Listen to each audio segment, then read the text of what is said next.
Shamli UP सरकार एक तरफ खनन माफियाओं पर शिकंजा कसने की बात कर रही है, लेकिन धरातल पर खनन माफियाओं का हो रहा बोलबाला देखने को मिल रहा है। दिन रात चल रहा है अवैध खनन का गोरख धंधा। ये मामला कहीं और का नहीं, यूपी के जिला शामली का है, जहां पर नियम को ताक पर रखकर खनन माफिया दिन रात अवैध खनन जारी रहता है। इस वक्त थाना शामली कोतवाली के गांव छाल, गांव कुडाना कैराना, कोतवाली के गांव मुन्ना माजरा, थाना आदर्श मंडी के गांव भैंसवाल में आपको रात दिन अवैध खनन में ट्रैक्टर ट्रॉली, दर्जनों डंपर दिखाई देंगे। लेकिन इन सब मामलों पर खनन विभाग चुप्पी साध बैठा है, जिसके कारण राजस्व को लाखों रुपए की प्रतिदिन चपत लगाई जा रही है। देखने वाली बात यह है कि उत्तर प्रदेश में सरकार एक तरफ खनन माफियाओं पर लगाम लगाने की बात कर रही है, लेकिन शामली में सरकार के नियमों का कोई पालन नहीं हो रहा है। यहां पर सरकार के नियमों को ताक पर रखकर जेसीबी व पोकलैंड मशीन लगातार खनन होता है। खनन माफिया रात के अंधेरे का फायदा उठाकर सूर्य अस्त होते ही अपने काम पर लग जाते हैं और आसपास कटरी कॉलोनी में मिट्टी को अपनी मर्जी से बेचकर अपनी मर्जी का पैसा कमा रहे हैं, जिस कारण राजस्व को लाखों का नुकसान हो रहा है। खनन माफिया चांदी काट रहे हैं। अवैध ये जो बुरा हाल हो रहा है रास्ते का, इसके लिए आप क्या कहेंगे, कौन जिम्मेदार है?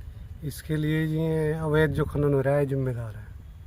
तो ये रास्ता है खड़ंजा था काफी चौड़ा, ये खड़ंजा है जो 3 साल पहले लग गया और अब बर्बाद हो गया। ये देखिए क्या स्थिति है, कितने डैम्प बन चुके हैं, रास्ते के चारों तरफ मिट्टी है। और ये नाली की बात कही जा रही, जो एक ये सरकारी ट्यूबवेल की नाली के बारे में आप कह रहे थे, ये नाली भी तोड़ दीजिए। किन्होंने?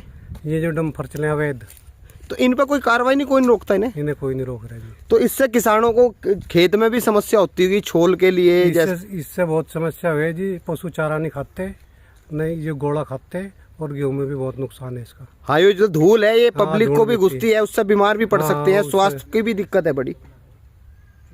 तो नाली देखिए, ये यहाँ पे सरकारी नाली है, जिसकी यथास्थिति देखिए क्या हो चुकी है, बता रहे कि टूट चुकी है।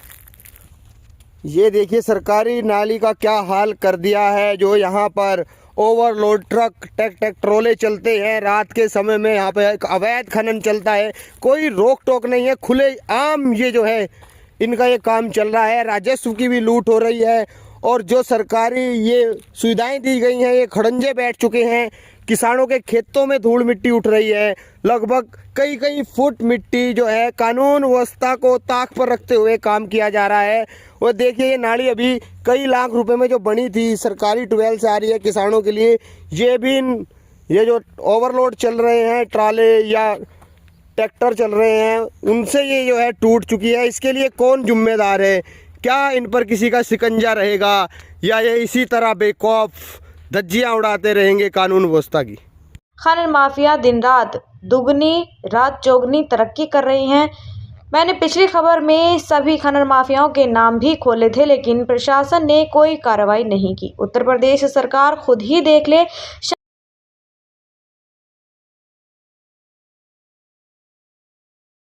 खनन माफिया खबर चलाने पर कहते हैं जो उखाड़ना है उखाड़ ले, ऐसी खबर लिखने वाले से कोई फर्क नहीं पड़ता। पैसा खर्च करते हैं, तमाशा देखते हैं, कोई रोक टोक नहीं है, खुले आम ये जो है इनका ये काम चल रहा है। राजस्व की भी लूट हो रही है और जो सरकारी ये सुविधाएं दी गई हैं, ये खड़ंजे बैठ चुके हैं।